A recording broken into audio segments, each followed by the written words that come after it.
மரியாதைக்குரிய சபாநாயகர் அவர்களுக்கும்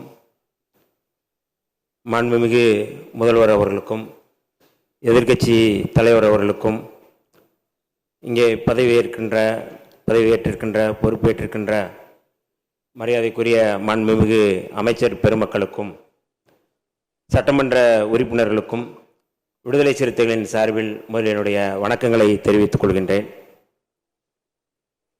இன்றைக்கு இந்த 17வது சட்டப்பேரவையில் புதிதாக சபாநாயகராக தேர்ந்தெடுக்கப்பட்டுள்ள மரியாதைக்குரிய ஐயா ஜேசிடி பிரபாகர் அவர்களுக்கும் துணைத் தலைவர் மரியாதைக்குரிய ரவிசங்கர் அவர்களுக்கும் விடுதலை சிறுத்தைகளின் சார்பிலும் எமது தலைவர் எழுச்சி தமிழர் தொல்காப்பியன் திருமாவளவன் அவர்கள் சார்பிலும் எங்களுடைய வாழ்த்துக்களை தெரிவித்துக் கொள்ள கடமைப்பட்டிருக்கின்றோம்.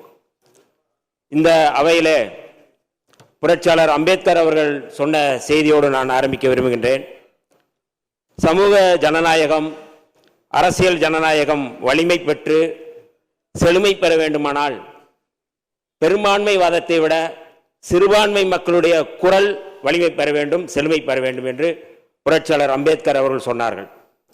அந்த அடிப்படையில் இந்த அவையில் ஆளும் கட்சியினுடைய குரலை விட மக்களுடைய உணர்வுகளை பிரதிபலிக்கக்கூடிய எதிர்க்கட்சிகளுடைய குரல் இங்கே வலிமை பெற வேண்டும் என்று அதில் இருக்கிற நியாயங்களை, அதில் இருக்கிற உணர்வுகளை புரிந்து இந்த அவை நடக்க வேண்டும், அவைத்தலைவர் நடக்க வேண்டும் என்று நான் தாழ்மையோடு கேட்டுக்கொள்கின்றேன்.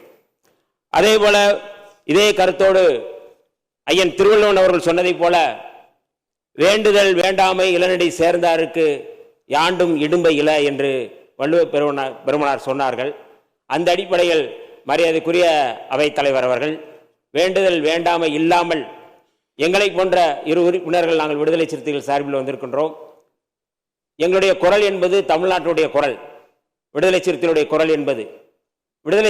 குரல் என்பது தமிழ்நாட்டு உணர்வுடைய குரல், விடுதலை சிறுத்தைகளுடைய குரல் என்பது தேசிய இனத்தினுடைய குரல். அந்த குரல் இந்த அவையிலே பழுதுபடாமல் மறுக்கப்படாமல் எழுப்பப்பட வேண்டும் என்று நான் தாழ்மையோடு கேட்டுக்கொள்கிறேன். இன்றைக்கு மிக முக்கியமாக மாண்புமிகு முதல்வர் அவர்கள் காலையிலே மிக முக்கியமான ஒரு அறிவிப்பை அறிவித்திருந்தார்கள். வழிபாட்டு இடங்கள், பள்ளி வளாகங்கள், அதே போல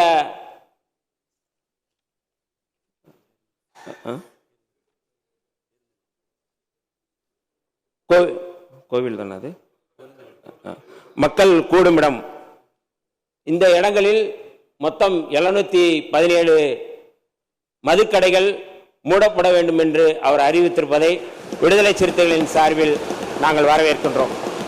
அதேபோல தமிழ்நாட்டில் மிக முக்கியமாக ஒரு நாகரிகமான அரசியலை முன்னெடுத்திருக்கின்ற மாண்புமிகு முதல்வர் அவர்கள் நேற்றைக்கு முன்னாள் முதலமைச்சரை சந்தித்தது, இது ஒரு எதிரும் புதிருமாக இல்லாமல் தமிழ்நாட்டை வலிமைப்படுத்தக்கூடிய, இன்றைக்கு சனாதன அரசியலை முன்னெடுக்கக்கூடிய ஒன்றிய பாஜக அரசுக்கு எதிரான ஒரு குரலை, முன்னெடுப்பை, ஒரு அரசியலை இந்த அவை தலைவர் அவர்கள் முன்னெடுக்க வேண்டும்.